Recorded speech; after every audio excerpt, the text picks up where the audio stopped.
नमस्कार दोस्तों, सभी उम्मीद करते हैं कि बहुत ही अच्छे होंगे और अपने बिहार बोर्ड मैट्रिक परीक्षा एग्जाम की तैयारी में दिन रात मेहनत कर रहे होंगे। मैं VK सर आप सभी के लिए विज्ञान से वायरल VVI ऑब्जेक्टिव प्रश्न को लेकर आए हैं, जो कि आपके बिहार बोर्ड एग्जाम की दृष्टि से काफ़ी ज़्यादा इम्पोर्टेंट है। यदि आप इस वीडियो को पूरी अंत तक देख लेते हैं तो आपके बोर्ड एग्जाम में यहाँ से एक भी प्रश्न नहीं छूटेगा। और अभी तक आपने इस वीडियो को लाइक नहीं किया है तो वीडियो को लाइक कर लीजिए, चैनल पर नया चैनल सब्सक्राइब कर लीजिए और जितना अधिक हो सके अपने दोस्तों में शेयर कर लीजिए। तो चलिए मैं इस वीडियो को शुरू करता हूँ। आपका पहला नंबर प्रश्न है, लेंसों में मुख्य फोकस की संख्या कितनी होती है? प्यारे साथियों, आपको पता होगा लेंसों में जो फोकस संख्या होती है वो 2 होती है, इसीलिए एक का ऑप्शन ए यहाँ पर बिल्कुल राइट जो हो जाएगा। आप लोग एक का ऑप्शन नंबर ए यहाँ पर आप लोग याद रखिएगा। चलिए दूसरे नंबर प्रश्न में बढ़ते हैं। आपका दूसरा नंबर प्रश्न है, आप लोग दूसरा नंबर प्रश्न को ध्यान से पढ़िएगा। समतल दर्पण द्वारा बना प्रतिबिंब सदैव होता है। आपको पता होगा समतल दर्पण जो है प्यारे साथियों हमेशा आभासी प्रतिबिंब बनाता है, इसीलिए समतल दर्पण द्वारा बना प्रतिबिंब जो होगा आभासी और सीधा होगा। इसीलिए 2 का ऑप्शन नंबर बी प्यारे साथियों यहाँ पर बिल्कुल राइट हो जाएगा। ठीक ना, आप लोग 2 का ऑप्शन नंबर बी आप लोग याद रखिएगा। चलिए तीसरे नंबर प्रश्न में बढ़ते हैं। आपका तीसरा नंबर प्रश्न है, आँख व्यवहार होता है। आँख का व्यवहार कैसा होता है आपको बताना है। आँख का जो व्यवहार होता है प्यारे साथियों वो उत्तल लेंस की तरह होता है। 3 का ऑप्शन नंबर बी प्यारे साथियों यहाँ पर बिल्कुल राइट जो हो जाएगा। आप लोग 3 का ऑप्शन नंबर बी यहाँ पर आप लोग याद रखिएगा। चलिए चौथे नंबर प्रश्न में बढ़ते हैं। आपका चौथा नंबर प्रश्न है, चौथा नंबर प्रश्न कह रहा है, स्पेक्ट्रम प्राप्त करने के लिए किसका उपयोग होता है? आपको पता होगा प्यारे साथियों, आपको पता होगा स्पेक्ट्रम प्राप्त करने के लिए जो है प्रिज्म का उपयोग होता है, इसीलिए 4 का ऑप्शन नंबर डी यहाँ पर बिल्कुल राइट जो हो जाएगा। ठीक ना, आप लोग 4 का ऑप्शन नंबर डी यहाँ पर याद रखिएगा। चलिए 5वें नंबर प्रश्न में बढ़ते हैं। आपका 5वां नंबर प्रश्न है, रेटिना पर किसी वस्तु का उल्टा तथा वास्तविक प्रतिबिंब किसके द्वारा बनता है? आपको पता होगा रेटिना पर जो है किसी वस्तु का वास्तविक और उल्टा प्रतिबिंब जो है अभिनेत्र द्वारा बनता है, इसीलिए 5 का ऑप्शन और सी प्यारे से तौर पर बिल्कुल राइट हो जाएगा। ठीक ना, यहाँ थोड़ा सा मिस्टेक हो गया प्रिंट करने में। ठीक ना, आप अभिनेत्र याद रखिएगा। ठीक ना, चलिए 6ठे नंबर प्रश्न बढ़ते हैं। आपका 6ठा नंबर प्रश्न कह रहा है, एक विद्युत बल्ब पर रेटिंग दिया है 220 वोल्ट 100 वाट, इसके फिलामेंट का प्रतिरोध होगा। यहाँ पर V बराबर दिया हुआ है 220 वोल्ट, P बराबर दिया हुआ है 100 दिया हुआ है। हमको R का वैल्यू निकालना है, तो R का वैल्यू निकालने के लिए क्या होता है आप जानते हैं कि P बराबर होता है V/I होता है। ठीक ना, अब तब हो जाएगा P बराबर V गुना I बराबर होता है V/R होता है। ठीक ना, तो P बराबर हो जाएगा V²/R हो जाएगा। ठीक ना, तो R बराबर हो जाएगा, R बराबर निकालिएगा तो V²/P हो जाएगा। ठीक ना, तो V का मान दिया हुआ है, V का जो मान दिया है प्यारे साथियों 220 वोल्ट दिया है, 220 गुना 220 हो जाएगा। ठीक ना, बटा 100 हो जाएगा।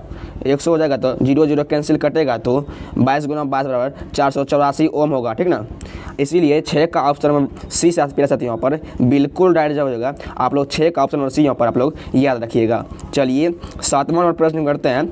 आपका 7वां नंबर प्रश्न है, 7वां नंबर प्रश्न को ध्यान से देखिएगा आप लोग। विभवांतर मापने वाले यंत्र को क्या कहा जाता है? आपको पता होगा विभवांतर मापने वाले यंत्र को जो है प्यारे साथियों वोल्टमीटर कहा जाता है। 7 का ऑप्शन नंबर बी यहाँ पर बिल्कुल राइट जवाब हो जाएगा। पूछा जाएगा धारा मापने वाले यंत्र को क्या कहते हैं? धारा मापने वाले प्यारे साथियों को एमीटर कहा जाता है। ठीक ना, चलिए अगली 8वें नंबर प्रश्न बढ़ते हैं। आपका 8वां नंबर प्रश्न है, एमीटर को विद्युत परिपथ में कैसे जोड़ा जाता है? आपको पता होगा एमीटर को जो है प्यारे साथियों विद्युत परिपथ में श्रेणी क्रम में जोड़ा जाता है। 8 का ऑप्शन नंबर ए प्यारे साथियों यहाँ पर बिल्कुल राइट हो जाएगा। ठीक ना, आप लोग 8 का ऑप्शन नंबर ए यहाँ पर आप लोग याद रखिएगा। पूछा जाएगा वोल्टमीटर को विद्युत परिपथ कैसे जोड़ा जाता है? वोल्टमीटर जो प्यारे साथियों वो पार्श्व क्रम में जोड़ा जाता है। ठीक ना, पार्श्व क्रम भी आप लोग याद रखिएगा। चलिए 9वें नंबर प्रश्न बढ़ते हैं। आपका 9वां नंबर प्रश्न है, विद्युत मोटर परिवर्तित करता है। आपको पता होगा विद्युत मोटर जो है वो विद्युत ऊर्जा को यांत्रिक ऊर्जा में परिवर्तित करती है, इसीलिए 9 का ऑप्शन नंबर बी यहाँ पर साथियों बिल्कुल राइट हो जाएगा। आप लोग 9 का ऑप्शन नंबर बी यहाँ पर आप लोग याद रखिएगा। चलिए 10वें नंबर प्रश्न बढ़ते हैं। 10वां नंबर प्रश्न है आपका, विद्युत फ्यूज बचाता है। आपको पता होगा विद्युत फ्यूज जो है वो अति भारण और लघु पतन दोनों से बचाता है, इसीलिए 10 का ऑप्शन नंबर सी हम पेड़ साथियों बिल्कुल राइट हो जाएगा। आप लोग 10 का ऑप्शन नंबर सी हम आप लोग याद रखिएगा। चलिए 11 नंबर प्रश्न बढ़ते हैं। आपका 11 नंबर प्रश्न कह रहा है विद्युत धारा उत्पन्न करने की युक्तियों को क्या कहते हैं। आपको पता होगा पेड़ साथियों विद्युत धारा उत्पन्न करने की युक्ति जो है जनरेटर कहा जाता है। 11 का ऑप्शन नंबर ए प्यारे साथियों बिल्कुल राइट हो जाएगा। आप लोग 11 का ऑप्शन नंबर ए यहाँ पर आप लोग याद रखिएगा। चलिए 12वें नंबर प्रश्न बढ़ते हैं। आपका 12वां नंबर प्रश्न कह रहा है ऊर्जा के सभी रूपों में अनंत स्रोत किसे माना जाता है। आपको पता होगा ऊर्जा के सभी रूपों में अनंत स्रोत जो है वो सूर्य को माना गया है, इसीलिए 12 का ऑप्शन नंबर सी पे यहाँ पर बिल्कुल राइट हो जाएगा। आप लोग 12 का ऑप्शन नंबर सी पर यहाँ पर याद रखिएगा। चलिए 13 नंबर प्रश्न बढ़ते हैं। आपका 13 नंबर प्रश्न है, तेरह प्रश्न कह रहा है पवन चक्की में उपयोगी ऊर्जा प्राप्त करने के लिए पवन का न्यूनतम योग कितना होता है। प्यारे साथियों आपको पता होगा पवन चक्की में उपयोगी ऊर्जा प्राप्त करने के लिए पवन का जो न्यूनतम मान होता है वो 15 किलोमीटर होता है। आप लोग 13 का ऑप्शन नंबर बी यहाँ पर आप लोग याद रखिएगा, ठीक ना। 13 का ऑप्शन नंबर बी यहाँ पर बिल्कुल राइट हो जाएगा। चलिए 14 नंबर प्रश्न बढ़ते हैं। आपका 14 नंबर प्रश्न है, यहाँ पर देख सकते हैं आप लोग बड़ा यौगिक जो है दो पदार्थ में टूटा है, मतलब ये जो है विस्थापन अभिक्रिया है। 14 का ऑप्शन ए प्यारे साथियों पर बिल्कुल राइट हो जाएगा। जब इधर से इधर आता तब यह संयोजन अभिक्रिया था, ठीक ना। आप संयोजन अभिक्रिया भी याद रखिएगा। चलिए 15 नंबर प्रश्न बढ़ते हैं। आपका 15 नंबर प्रश्न कह रहा है श्वसन किस प्रकार की अभिक्रिया है। आपका बोर्ड एग्जाम में कई बार पूछा गया है श्वसन किस प्रकार की अभिक्रिया है। प्यारे साथियों आप लोग याद रखिएगा श्वसन जो है वो उपचयन अभिक्रिया है। 15 का ऑप्शन नंबर ए प्यारे साथियों पर बिल्कुल राइट हो जाएगा। आप लोग 15 का ऑप्शन नंबर ए यहाँ पर आप लोग याद रखिएगा। चलिए 16 नंबर प्रश्न बढ़ते हैं। आपका 16 नंबर प्रश्न है लेड नाइट्रेट को एक प्रणाली में लेकर गर्म करने पर भूरे रंग का धुआं उत्सर्जित होता है। यह धुआं होता है, आपको पता होगा लेड नाइट्रेट चूर्ण को एक प्रणाली में लेकर गर्म करने पर भूरे रंग का धुआं होता है। तो यह धुआं जो होता है प्यारे साथियों वो NO2 का होता है। 16 का ऑप्शन नंबर बी प्यारे साथियों पर बिल्कुल राइट हो जाएगा। आप लोग 16 का ऑप्शन नंबर बी यहाँ पर आप लोग याद रखिएगा। चलिए 17 नंबर प्रश्न बढ़ते हैं। आपका 17 नंबर प्रश्न है निम्नलिखित में कौन लवण है। आप लोग हमसे पहले आंसर देने के जवाब की कोशिश करिए, ठीक ना। 17 नंबर प्रश्न है निम्नलिखित में कौन लवण है। ऑप्शन ए है HCl, ऑप्शन बी है NaOH, ऑप्शन सी है K2SO4, ऑप्शन डी है NH4OH। प्यारे साथियों इसमें लवण जो है आपको पता होगा इसमें जो लवण है प्यारे साथियों वो K2SO4 है। 17 का ऑप्शन नंबर सी प्यारे साथियों पर बिल्कुल राइट हो जाएगा। आप 17 का ऑप्शन नंबर सी यहाँ पर याद रखिएगा। चलिए 18 नंबर प्रश्न में बढ़ते हैं। आपका 18 नंबर प्रश्न कह रहा है 18 प्रश्न को ध्यान से देखिएगा। कठोर जल को मृदा बनाने के लिए सोडियम के किस यौगिक का उपयोग किया जाता है। आपको पता होगा कठोर जल को मृदु बनाने के लिए सोडियम के जो प्यारे साथियों वो कार्बोनेट का उपयोग किया जाता है। 18 का ऑप्शन नंबर बी मेरे साथियों पर बिल्कुल राइट हो जाएगा। आप लोग 18 का ऑप्शन नंबर बी यहाँ पर आप लोग याद रखिएगा। चलिए 19 नंबर प्रश्न बढ़ते हैं। 19 नंबर प्रश्न काफ़ी ज़्यादा इंपॉर्टेंट प्रश्न है। लोहा का परमाणु संख्या क्या होता है। आपके बोर्ड में पूछा जाएगा लोहा का जो परमाणु संख्या होता है प्यारे साथियों वो 26 होती है। 19 का ऑप्शन नंबर बी यहाँ पर प्यारे साथियों आप लोग याद रखिएगा, ठीक ना। पूछा जाएगा कैल्शियम की परमाणु संख्या कितनी होती है। कैल्शियम की जो प्यारे साथियों होती है वो 20 होती है। पूछा जाएगा सोडियम की परमाणु संख्या कितनी होती है। सोडियम का जो होता है प्यारे साथियों वो 11 होती है, ठीक ना। आप लोग 11 भी याद रखिएगा। चलिए 20 नंबर प्रश्न बढ़ते हैं। आपका 20 नंबर प्रश्न है। 20 नंबर प्रश्न को ध्यान से देखिएगा। जस्ता और तनो हाइड्रोलिक अम्ल की अभिक्रिया के फलस्वरूप निम्नलिखित में कौन सा गैस बनता है। आपको पता होगा जस्ता और तनो हाइड्रोलिक अम्ल की अभिक्रिया के फलस्वरूप प्यारे साथियों वो जो बनता है हाइड्रोजन गैस बनता है। 20 का ऑप्शन सी प्यारे साथियों पर बिल्कुल राइट हो जाएगा। आप लोग 20 का ऑप्शन नंबर सी यहाँ पर आप लोग याद रखिएगा। चलिए 21 नंबर प्रश्न बढ़ते हैं। आपका 21 नंबर प्रश्न कह रहा है निम्नलिखित में कौन अधिक अभिक्रियाशील है। आपको पता होगा इसमें अभिक्रियाशील जो धातु कौन है। इसमें अभिक्रियाशील धातु जो है वो कॉपर है। 21 का ऑप्शन ए प्यारे साथियों पर बिल्कुल राइट हो जाएगा। आप लोग 21 का ऑप्शन नंबर ए यहाँ पर आप लोग याद रखिएगा। चलिए 22 नंबर प्रश्न बढ़ते हैं। आपका 22 नंबर प्रश्न कर रहा है विद्युत अपघटन में इलेक्ट्रॉन मुक्त रहता है। आपको पता होगा विद्युत अपघटन में इलेक्ट्रॉन जो मुक्त रहता है वो एनोड पर रहता है। 22 का ऑप्शन ए पे यहाँ पर बिल्कुल राइट हो जाएगा, ठीक ना। आप लोग 22 का ऑप्शन ए यहाँ पर आप लोग याद रखिएगा। चलिए 23 नंबर प्रश्न में बढ़ते हैं। आपका 23 नंबर प्रश्न कर रहा है हाइड्रोकार्बन कौन है। आपको बताना है इसमें हाइड्रोकार्बन कौन है। पहले इसमें हाइड्रोकार्बन जो है वो C6H12O6 है। यहाँ पर 23 का ऑप्शन नंबर बी पर यहाँ पर बिल्कुल राइट हो जाएगा, ठीक ना। आप लोग 23 का ऑप्शन नंबर बी यहाँ पर आप लोग याद रखिएगा। चलिए 24 नंबर प्रश्न में बढ़ते हैं। आपका 24 नंबर प्रश्न है -COOH अभिक्रियाशील मूलक किस को क्या कहते हैं। आपको पता होगा -COOH को अभिक्रिया की प्रस्तुतियों वो एल्डिहाइड कहा जाता है, ठीक ना। आप लोग याद रखिए, सॉरी एल्डिहाइड नहीं कहा जाता है, कीटोन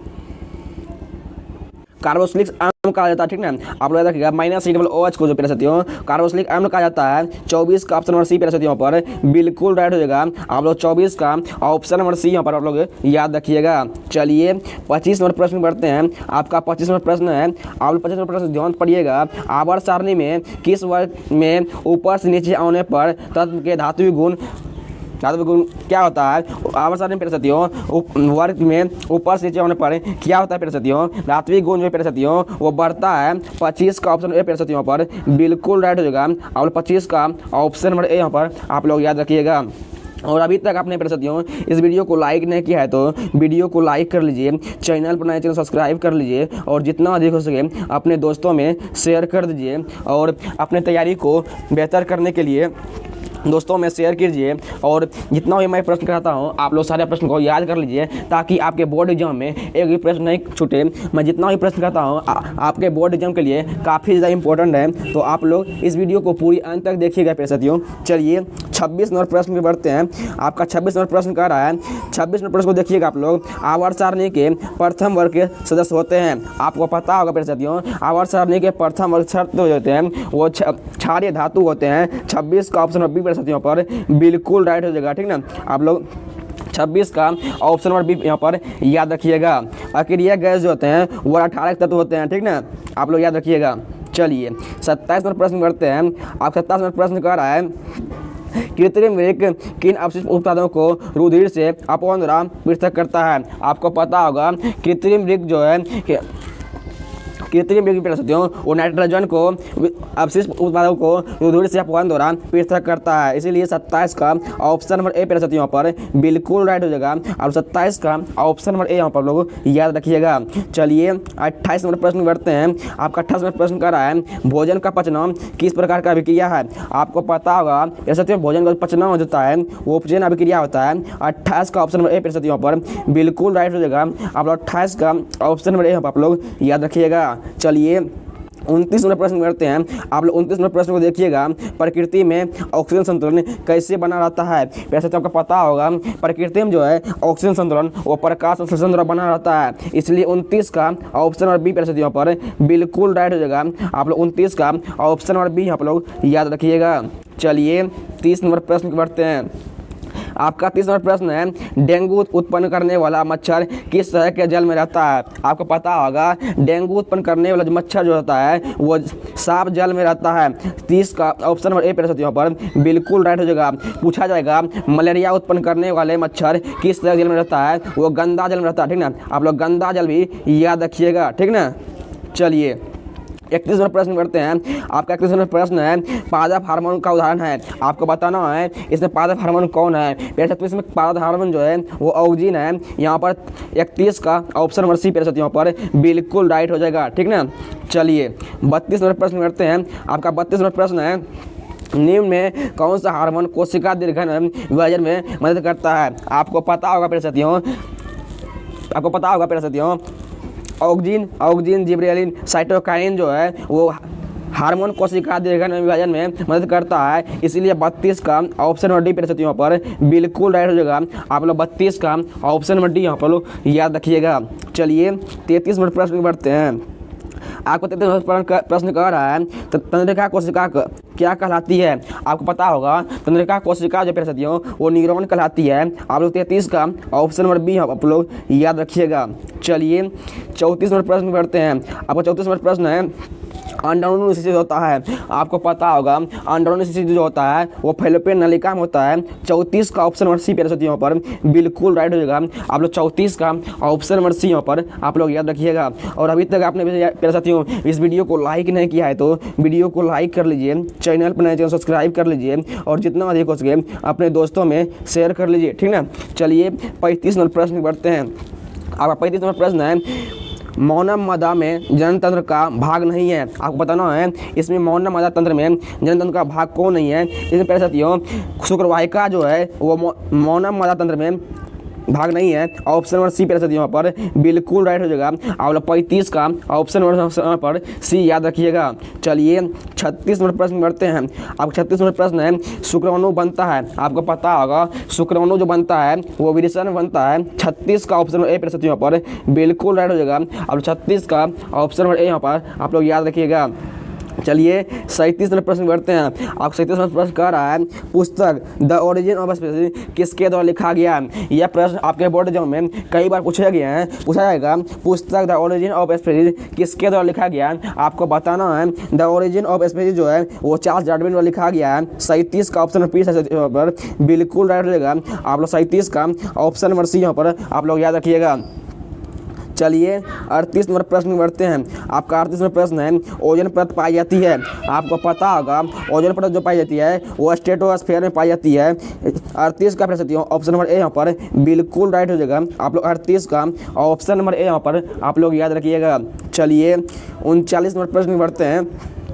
आपका 39 नंबर प्रश्न है निम्न में कौन एक जैविक प्रक्रिया द्वारा अवघटित होने वाला पदार्थ है। आपको पता होगा इसमें जो है अवघटित होने वाला पदार्थ जो है वो सूखे घास में पत्ते हैं। 39 का ऑप्शन ए साथियों यहाँ पर बिल्कुल राइट हो जाएगा। आप लोग 39 का ऑप्शन नंबर ए यहाँ पर आप लोग याद रखिएगा। चलिए 40 नंबर प्रश्न बढ़ते हैं। आपका 40 नंबर प्रश्न कह रहा है निम्नलिखित में कौन एक भूमिगत जल का उदाहरण है। आपको बताना है भूमिगत जल का उदाहरण कौन है। ऑप्शन दिया है नदी, कुआं, तालाब, समुद्र। वैसे तो आपको याद रखना है भूमिगत जल का उदाहरण है वो कुआं है। ऑप्शन नंबर बी साथियों यहाँ पर बिल्कुल राइट हो जाएगा। आप लोग 40 का ऑप्शन नंबर बी यहाँ पर आप लोग याद रखिएगा। चलिए 41 नंबर प्रश्न बढ़ते हैं। आपका 41 नंबर प्रश्न है रासायनिक अभिक्रिया के दौरान किसी पदार्थ में ऑक्सीजन का ह्रास कहलाता है। जब ऑक्सीजन का ह्रास हो तब वो अपकरण अभिक्रिया कहलाती है। यहाँ पर उपचयन दिया हुआ है, उपचयन भी हो सकता है। यहाँ पर 41 का ऑप्शन नंबर बी साथियों पर बिल्कुल राइट हो जाएगा। आप 41 का ऑप्शन नंबर बी यहाँ पर आप लोग याद रखिएगा। चलिए 42 नंबर प्रश्न बढ़ते हैं। आपका 42 नंबर प्रश्न है कौन सी गैस वैश्विक ऊष्मन के लिए उत्तरदायी है। आपको पता होगा प्यारे साथियों कार्बन डाइऑक्साइड जो है वो वैश्विक ऊष्मन के लिए उत्तरदायी है। इसीलिए 42 का ऑप्शन ए प्यारे साथियों पर बिल्कुल राइट हो जाएगा। आप लोग 42 का ऑप्शन नंबर ए पर आप लोग याद रखिएगा। चलिए 43 नंबर प्रश्न बढ़ते हैं। आपके 43 नंबर प्रश्न है पित्तरस कहाँ से स्रावित होता है। आपको पता होगा प्यारे साथियों पित्तरस जो है अग्नाशय से स्रावित होती है। इसलिए 43 का ऑप्शन नंबर ए पे यहाँ पर बिल्कुल राइट हो जाएगा। अब 43 का ऑप्शन नंबर ए यहाँ पर आप लोग याद रखिएगा। चलिए 44 नंबर प्रश्न बढ़ते हैं। आपका 44 नंबर प्रश्न कह रहा है कौन सा विलक्षण वंशागत नहीं है। इसमें बाल की प्रकृति जो साथियों वो वंशागत नहीं है। इसीलिए 44 का ऑप्शन नंबर डी साथियों पर बिल्कुल राइट हो जाएगा। आप लोग 44 का ऑप्शन नंबर डी आप लोग याद रखिएगा। चलिए 45 नंबर प्रश्न बढ़ते हैं। आपका 45 नंबर प्रश्न है आधुनिक आवर्त सारणी में समूहों की संख्या कितनी है। साथियों आपको पता होगा आधुनिक आवर्त सारणी में जो है समूहों की संख्या जो साथियों वो 18 है। आप लोग 45 का ऑप्शन डी पढ़ सकते हो, आप लोग याद रखिएगा। चलिए 46 नंबर प्रश्न करते हैं। आपका 46 नंबर प्रश्न है ग्लूकोज के एक अणु में ऑक्सीजन के कितने परमाणु होते हैं। आपको प्रश्न पता होगा ग्लूकोज के एक अणु जो है ऑक्सीजन के 6 परमाणु होते हैं। इसीलिए 46 का ऑप्शन बी प्रतिशत पर बिल्कुल राइट हो जाएगा। आप लोग 46 का ऑप्शन बी पर लोग याद रखिएगा। चलिए 47 नंबर प्रश्न करते हैं। आपका 47 नंबर प्रश्न है शुद्ध जल का पीएच में कितना होता है। यह प्रश्न आपके बोर्ड एग्जाम में कई बार पूछे जाते हैं, पूछा जाएगा आपके बोर्ड एग्जाम में शुद्ध जल का पीएच में कितना होता है। प्रतिशत आपको याद रखना है शुद्ध जल का जो पीएच में होता है वो 7 होता है। 47 का ऑप्शन बी पर बिल्कुल राइट हो जाएगा। पूछा जाएगा अम्ल का पीएच मान कितना होता है। अम्ल का जो पीएच मान होता है वो 7 से कम होता है। पूछा जाएगा क्षार का पीएच मान कितना होता है, 7 से अधिक होता है और 7 से अधिक भी याद रखिएगा, ठीक ना। चलिए 48 नंबर प्रश्न करते हैं। आपका 48 नंबर प्रश्न है कह रहा है किस वर्ण का तरंग दैर्घ्य सबसे बड़ा होता है? वैसे तो आपको पता होगा, लाल रंग का जो तरंग दैर्घ्य होता है सबसे बड़ा होता है। 41 का ऑप्शन ए प्रतिशतों पर बिल्कुल राइट हो जाएगा। पूछा जाएगा किस रंग का तरंग दैर्घ्य सबसे कम होता है? प्रतिशतों को याद रखना है, बैगनी रंग का जो तरंग दैर्घ्य सबसे कम होता है। पूछा जाएगा किस रंग का झोंका अधिक होता है? प्रतिशत बैगनी रंग का झोंका जो प्रतिशतों वो अधिक होता है। पूछा जाएगा किस रंग का झुकाव कम होता है? वैसे तो लाल रंग का जो झुकाव वो कम होता है। आप लोग ये भी याद रखिएगा। आज की वीडियो में 48 ही प्रश्न था। आप लोग बताइएगा 48 में से आप लोग कितना सही कर पाए हैं। और अभी तक आपने इस वीडियो को लाइक नहीं किया है तो वीडियो को लाइक कर लीजिए, चैनल पर नया चैनल सब्सक्राइब कर लीजिए और जितना अधिक हो सके अपने दोस्तों में शेयर कर दीजिए, ताकि आपके बोर्ड एग्जाम के लिए बेहतर से बेहतर प्रश्न मैं लेकर आऊँ, ताकि आपके बोर्ड एग्जाम में सही प्रश्न यहीं से लड़े। तो मिलते हैं अगले वीडियो में, तब तक के लिए पढ़ते रहिए, हंसते रहिए, मुस्कुराते रहिए। जय हिंद, नमस्कार, राधे राधे।